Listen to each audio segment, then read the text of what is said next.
감사합니다. 이 아침에 주님의 말씀을 나눕니다. 하나님, 오늘도 여호와 하나님께서 우리 가운데 레마로 역사하여 주셔서 하나님의 말씀이 우리의 삶에 부딪혀오게 하여 주셔서 우리가 진정으로 주님과 함께 동행하는 삶이 이 땅에서 주님의 은혜를 통하여서 평강으로 나아가는 귀한 삶이 될 수 있는 하루가 될 수 있도록 축복하여 주시옵소서. 예수님의 이름으로 간절히 기도드립니다. 예, 이거 꽂으셨나요? 예, 위에 꽂았어요. 예. 오늘은 레위기 어제에 이어서 7장 11절부터 27절까지의 말씀 우리 같이 성경을 보고 합독하겠습니다. 11절 7장 그리고 27절까지 같이 합독하겠습니다. 예, 찾으신 줄 알고 같이 합독합니다. 여호와께 드릴 화목 제물의 규례는 이러하니라. 만일 그것을 감사함으로 드리려면 기름 섞은 무교병과 기름 바른 무교전병과 고운 가루에 기름 섞어 고운 과자를 그 감사 제물과 함께 드리고 또 유교병을 화목제의 감사 제물과 함께 그 예물로 드리되 그 전체의 예물 중에서 하나씩 여호와께 거제로 드리고 그것을 화목제의 피를 뿌린 제사장들에게로 돌릴지니라. 감사함으로 드리는 화목제물의 고기는 드리는 그날에 먹을 것이요 조금이라도 이튿날 아침까지 두지 말 것이니라. 그러나 그의 예물의 제물이 소원이나 자원하는 것이면 그 제물을 드린 날에 먹을 것이요 그 남은 것은 이튿날에도 먹되 그 제물의 고기가 셋째 날까지 남았으면 불사를 지니 만일 그 화목 제물의 고기를 셋째 날에 조금이라도 먹으면 그 제사는 기쁘게 받아들이지 않을 것이라. 드린 자에게도 예물답게 되지 못하고 도리어 가증한 것이 될 것이며 그것을 먹는 자는 그 죄를 짊어지리라. 그 고기가 부정한 물건에 접촉되었으면 먹지 말고 불사를 것이라. 그 고기는 깨끗한 자만 먹을 것이니 만일 몸이 부정한 자가 여호와께 속한 화목 제물의 고기를 먹으면 그 사람은 자기 백성 중에서 끊어질 것이요 만일 누구든지 부정한 것 곧 사람의 부정이나 부정한 짐승이나 부정하고 가증한 무슨 물건을 만지고 여호와께 속한 화목 제물의 고기를 먹으면 그 사람도 자기 백성 중에서 끊어지리라. 여호와께서 모세에게 말씀하여 이르시되 이스라엘 자손에게 말하여 이르라. 너희는 소나 양이나 염소의 기름을 먹지 말 것이요 스스로 죽은 것의 기름이나 짐승에게 찢긴 것의 기름은 다른 데는 쓰려니와 결단코 먹지는 말지니라. 사람이 여호와께 화제로 드리는 제물의 기름을 먹으면 그 먹는 자는 자기 백성 중에서 끊어지리라. 너희가 사는 모든 곳에서 새나 짐승의 피나 무슨 피든지 먹지 말라. 무슨 피든지 먹는 사람이 있으면 그 사람은 다 자기 백성 중에서 끊어지리라. 아멘. 우리에게는 특별히 마켓 같은 데를 가게 되면 정말 어쩔 때는 모든 게 다 사고 싶을 때가 많이 있죠. 그런데 어떤 분이 마켓에 가는 비결을 하나 가르쳐 주시더라고요. 물건을 많이 안 사는 방법은 마켓을 가기 전에 음식을 푸짐하게 먹고 들어가라는 거예요. 그러면 배가 불러갖고 이것도 사고 싶고 저것도 사고 싶은데 그런 마음이 다 없어지게 된다는 거죠. 그리고 별로 사고 싶은 것이 없어서 그냥 필요한 것들만 사갖고 나온다라는 그런 마켓 보는 비결을 가르쳐 준 적이 있습니다.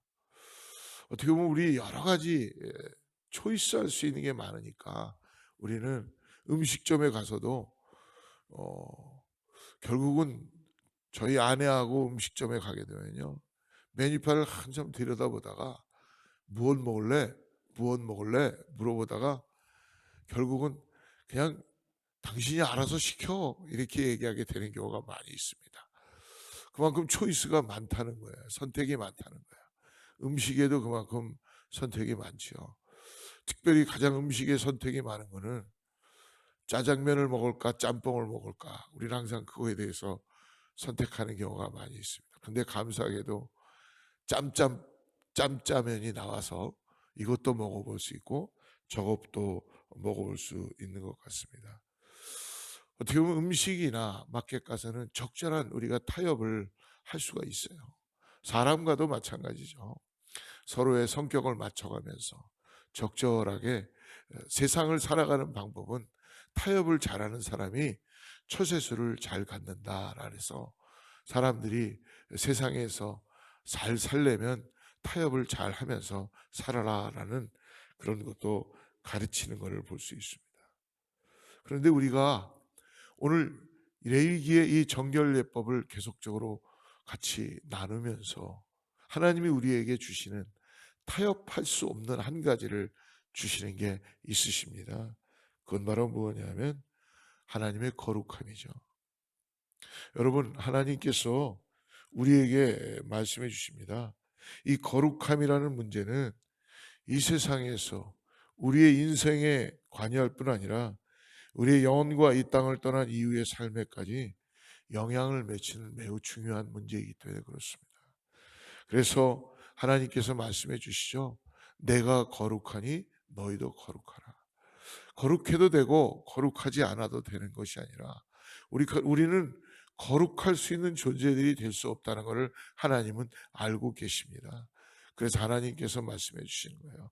타협하지 말고 나를 바라보고 내가 거룩하니 너희도 거룩하라라고 말씀해 주시는 줄을 믿습니다. 이 거룩함이라는 원어의 단어는 코데시라는 말입니다. 즉 이 거룩함이라는 말은 어떤 하나의 물체나 존재를 다른 것과 띄어놓는다, 구별시킨다, 완전히 분리시킨다라는 그런 뜻을 갖고 있습니다. 인간은요, 날 때부터 우리는 죄를 짊어진 존재였습니다. 그래서 삶의 방향과 길을 우리는 때때로 아는 것 같지만 죄를 따라서 우리의 발걸음은 너무너무 빨리 걸어가게 돼 있는 속성을 가지고 있다는 거예요. 그래서 우리는 하나님을 향해서 항상 거룩함을 따라서 살아가겠다는 그 결단을 해야 될 줄을 믿습니다. 그러므로 하나님의 명령, 내가 거룩하니 너희도 거룩하라 라는 이 명령을 오늘도 우리가 따라가는 우리 믿음의 백성의 자리에서 나아가는 저와 여러분 되기를 축복합니다.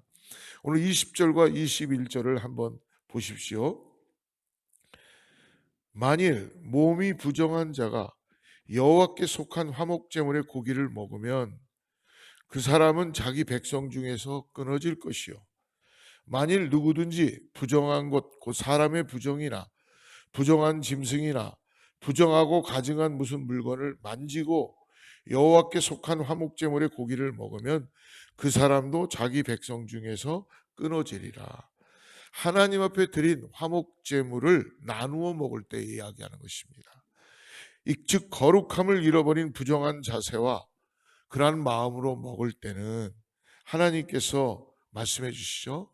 택하신 백성의 자리에서 끊어지게 된다라고 말씀해 줍니다. 여러분, 사과의 썩은 부분을 여러분 가만히 두면 어떻게 됩니까? 이 광주리 안에 여러 가지 사과의 과일을 몇 개 넣었는데요, 한 사과가 조금 일부분이 썩은 적이 있었어요.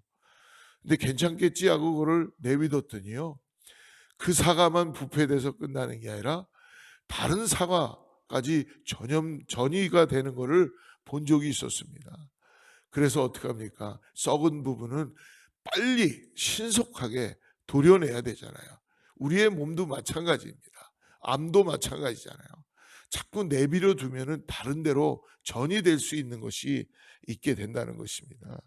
아까울 것이 아니라 과감하게 죄의 속성은 예수의 피로, 예수의 이름으로 잘라내야 된다는 것입니다. 그러므로 하나님의 거룩하심을 무시하고 하나님께서 정하신 규정을 우리가 마음대로 바꿔서 함부로 행동할 때에 하나님은 마치 수술하시듯이 잘라서 떼어내실 것을 오늘 말씀해 주시고 있죠. 그러므로 우리가 특별히 예수님께서 가르쳐 주신 성만찬의 예식에서도 말씀하여 주시죠. 사도 바울은 고린도전서 11장 27절과 29절에서 합당하지 않게 먹고 마시는 자, 주의 몸과 피에 대하여 죄를 짓는 사람, 분별하지 못하고 먹고 마시는 자는 자기의 죄를 먹고 마시는 사람이다 라고 성찬의 예식에 참여하는 사람들에게 이미 그 예수님의 피와 살을 우리에게 어떻게 주어져야 되는지를 말씀해 주시고 있습니다. 성찬의 자리에 거룩함을 지키지 못하고 준비되지 않은 자세와 회개하지 않은 마음으로 나아오는 자는 결국 주님의 거룩하심을 훼손하게 되는 그런 일이 있기 때문에 회개하고 주님의 성찬 가운데 나아가야 된다는 것입니다. 사랑하는 성도 여러분, 그러므로 오늘 살아가는데 주님께서 다시 이 화목제를 통하여서 말씀해 주십니다. 말 그대로 우리는 주님과 화목했습니다. 우리는 원수지간이었는데 하나님과 화목했습니다. 오늘 그래서 우리는 아버지를 더 이상 우리가 멀리할 수 없고 아버지도 더 이상 저희에게 죄를 묻지 않으시고 예수 그리스도의 보혈의 피와 십자가의 능력을 통하여서 우리와 아버지의 관계가 이제는 끊어진 관계가 아니요 하나님의 은혜를 통하여서 우리는 평강으로 화평으로 하나님과의 관계를 가질 수 있게 되는 가장 중요한 것은 이제는 내가 거룩하니 너희도 거룩하라 라는 이 명령 앞에서 여러분 오늘 우리가 타협할 수 없다는 것을 다시 한번 이 새벽에 믿음으로 고백하고 예 주님, 내가 다시 한번 주님께 고백합니다. 나는 거룩한 존재가 될 수 없지만 이미 나를 씻으시고 이미 나를 세우시고 나에게 정결케 하신 예수 그리스도의 보혈의 피가 나를 구원하심으로 인하여서 내가 오늘 하나님의 거룩하심을 따라서 세상을 향하여 하나님의 놀라운 거룩함을 나타내며 살아가는 믿음의 성도로서 거룩한 부르심에 의해서 교회로 부르시고 성도로 부르신 것을 내가 믿음으로 바라보고 오늘도 나아갑니다 라는 이런 고백을 하는 우리 사랑하는 모든 성도님들 되기를 주님의 이름으로 축복합니다. 오늘 바람으로 주님이 우리를 화목으로 인도해 주심으로 인해서 오늘 주님의 깊은 지성소까지 나아가는 임재함으로 인하여서 하나님의 은혜를 함께 누리고 나아가는 평강의 우리 모두가 되기를 주로 축복합니다. 같이 기도하겠습니다. 하나님 아버지 감사합니다. 오늘 우리 자신들이 스스로 거룩하게 할 수 없는 자들이었습니다. 그러나 아버지께서 우리를 구원하여 주시고 당신을 내어주시고 당신의 거룩함을 우리에게 주심으로 인하여서 내가 거룩하니 너희도 거룩하라 라는 이 은혜를 주심을 감사합니다. 하나님의 거룩하심을 오늘도 높이고 영광을 돌리는 삶을 살게 하여 주시옵소서. 세상 속에서 우리들 자신을 구별하여서 오늘도 하나님께 영광을 돌리게 하여 주시고 특별히 아버지 하나님 오늘도 이 땅에 하나님의 거룩함이 드러나게 함으로 인하여서 많은 사람들이 이 세상 모든 사람들이 하나님 앞에 나와 구원함을 받는 그런 놀라운 은혜가 우리 이웃과 공동체와 우리 식구들과 그리고 이 모든 사람들에게 오늘도 이루어지게 하여 주시옵소서. 하나님 오늘도 우리의 자녀들의 갈 길을 거룩함으로 밝혀주시고 오늘도 우리 자녀들이 믿음으로 일어나게 하여 주셔서 오늘도 아버지 복음을 들고 땅끝까지 이 산을 넘고 저 산을 건널 복음의 신을 신고 달려나갈 우리들에게 하나님께서 거룩함으로 입혀주셔서 오늘도 복음 들고 산을 넘는 우리 사랑하는 모든 성도들 될 수 있도록 축복하여 주시고 인도하여 주시옵소서. 예수님의 이름으로 간절히 기도드립니다.